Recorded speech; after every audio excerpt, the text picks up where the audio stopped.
It's the superstars and best players that win championships, but rings don't happen without the help of impactful role players. No better example than Bruce Brown earned himself a 2-year contract with the Pacers, although it wasn't a late signing, one of the early ones last offseason.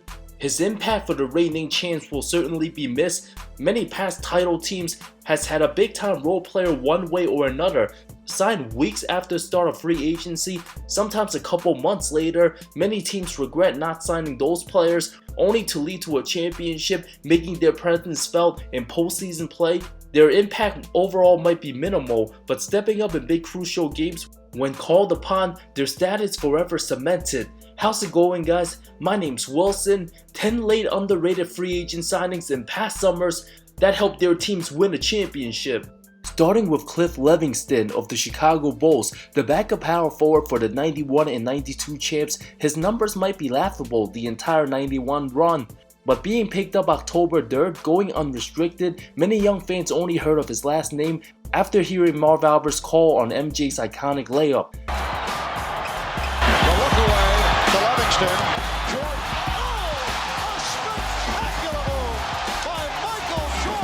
But only longtime Bulls fans understood Livingston's impact. Not a big name guy, borderline talent, but gave energy and commitment every time on the floor.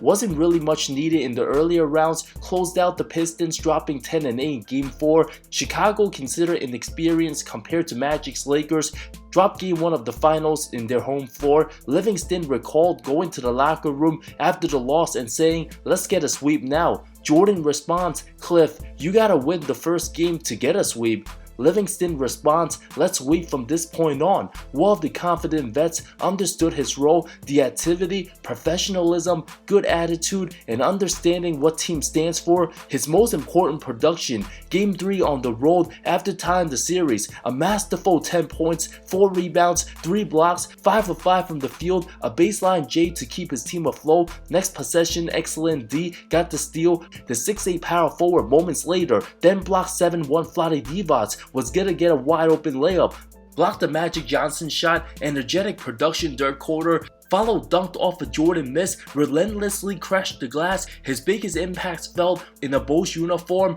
leading to the late moments fourth quarter. Jordan tied things up with 3 ticks left. All Chicago in overtime took a commanding 2-1 series lead, gained back the momentum, never looked back. His efforts crashing the glass led to a 46-29 rebounding difference. MJ praised his role player heavily, said he was deserving of the game's MVP, did a great job on both sides of the floor, well-earned rings.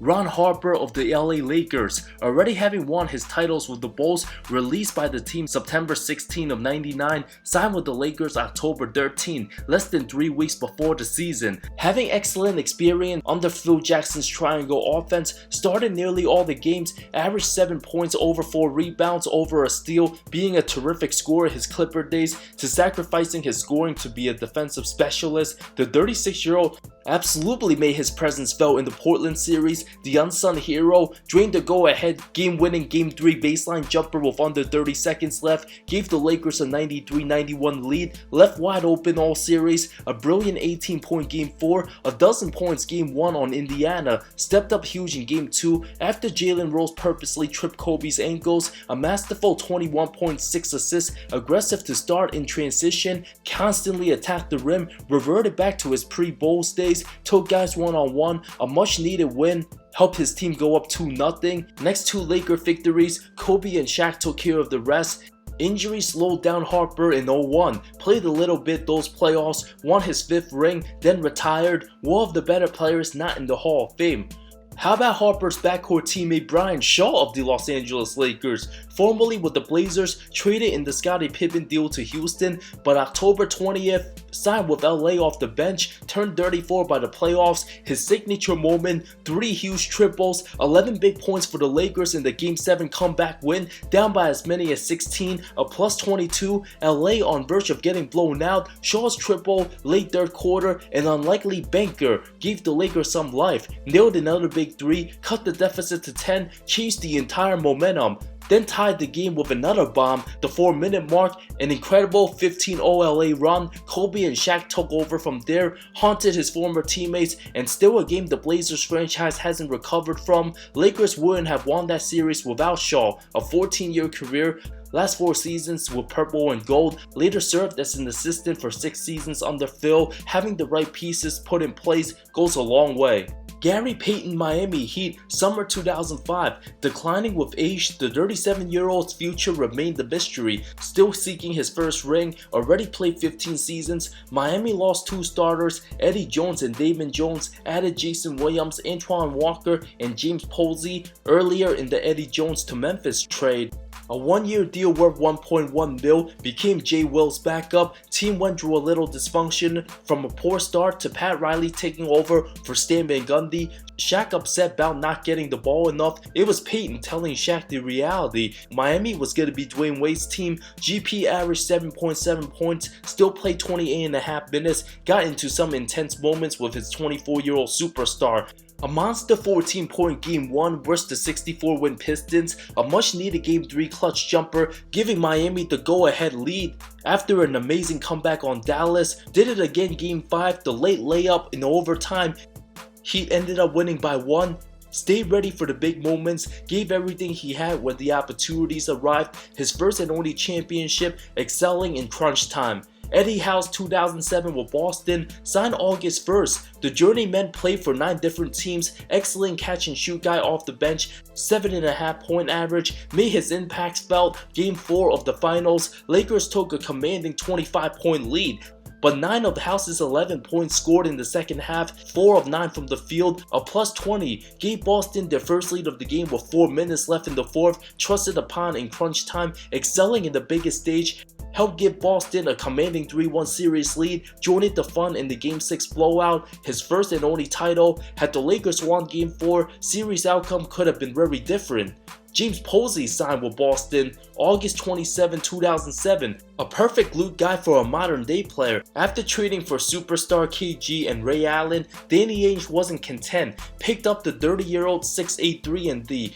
Energetic small forward, deepened the bench, a legit starter on many teams, averaged over 7 and 4. Another physical big body to throw at Kobe. Posey a masterpiece NBA Finals. Excellent help D, wore out the less physical Lakers, 2 threes in Game 2. If he wasn't on the team guarding Brian, Ray Allen likely wouldn't have dominated offensively. Saved his starting 2 guard tons of energy. The Game 4 comeback, forever legendary. Scored 18 big points, 4 triples in 25 minutes.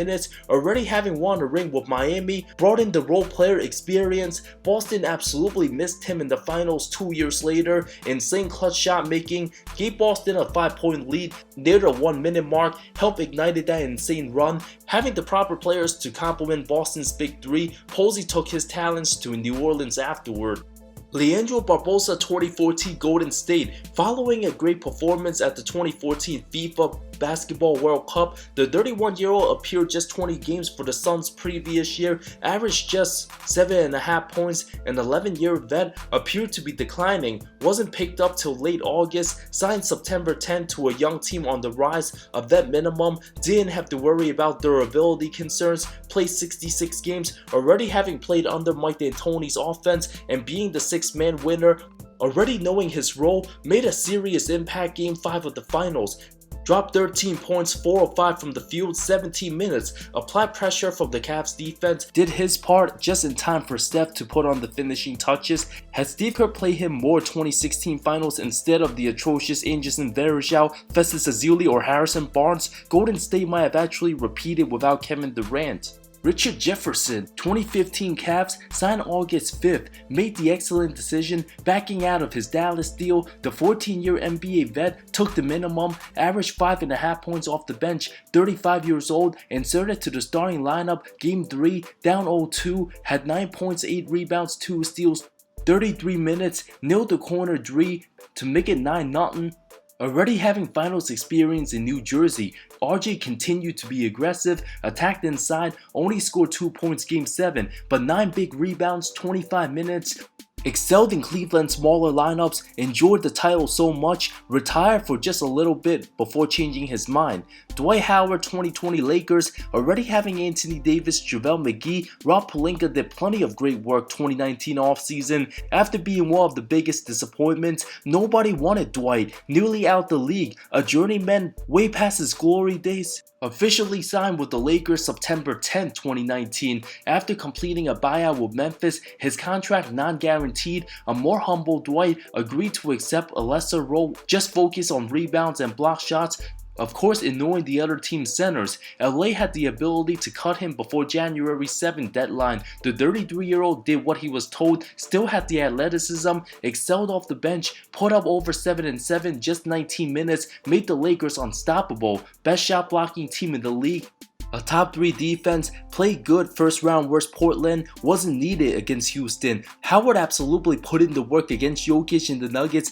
A statement game 1, 13 points. Off the bench, had 12 and 11 game 4 win, made Jokic a little uncomfortable. The unique balance of the team, having all the ingredients versus different types of matchups, it was Rondo in the Houston series that stepped up. Conference finals was Dwight's turn. His interior D, due to DeMarcus Cousins suffering an ACL tear, opened the doors for Dwight to the Lakers. Team picked him over washed up Joakim Noah, who sat the bench for the Clippers in the bubble. Had it not been for Howard's game 4, limiting Jokic to just 16 points on 13 shots, Nuggets might have evened the series. Accomplishing his assignment, Dwight able to breeze through the Miami series to his first ring. Gary Payton II, Golden State decided to waive him October 16, only to be picked up 5 days later. His loyalty still lied with the Dubs. GM Bob Myers let him hang around, was called to the meeting room, not knowing what to expect, was then told he made the team. While Avery Bradley and Jordan Bell amongst the names waived at first, Payton making that 15th and final spot, a moment he'll never forget. Had the best season of his career, averaged 7.1 points, 3.5 rebounds, 1.4 steals, strong energy off the bench, made a bunch of insane athletic plays, ended up having one of the most impactful role player title runs, a true shooting percentage of 75%, 29 of 44 from 3, 11 big points, 4 of 4 game 3 versus the Nuggets, including a 15-point first round closeout game 5 win, started game 1 versus Memphis, 8 and 7 in the super close win. Dillon Brooks decided to take him out game 3, only made Golden State stronger. The activity on both ends, similar to Boris Diaw's impact with 2014 San Antonio. Payton II came back versus Boston game 2, a masterful 15.5 rebound, 3 steal game 5 win. Golden State likely doesn't win that without him. Sensational defense, hustling and boxing out, earned a solid contract with Portland before being traded back to Golden State again. His growth throughout the title season, going 8 of 15 from 3 the 22 playoffs, insane outlier. While Ray Allen to the Heat, one of the first Miami signings 2012, wasn't a late deal. Honorable mentions includes Pete Chilcutt, not in the summer, but November 29, 1994, of the Rockets, much needed 12-point Game 7 semis at Phoenix, a 1-point victory. 40-year-old Kevin Willis of San Antonio earned a leadership role as a player for the 03 Spurs. Still not even August, many role players left unsigned. It'll be up to GMs to figure out potential reserves that could come up big in certain series. Unsung heroes having big games and narrow victories. Free agency doesn't need to always be a race overpaying for non-all-star players, but evaluating every asset is not a mistake. Why every team on this list, top-notch organizations who knows how to get things done. Thanks so much for watching this video. Which one of these late free agent signings was your favorite? Let me know in the comments below. See you next time.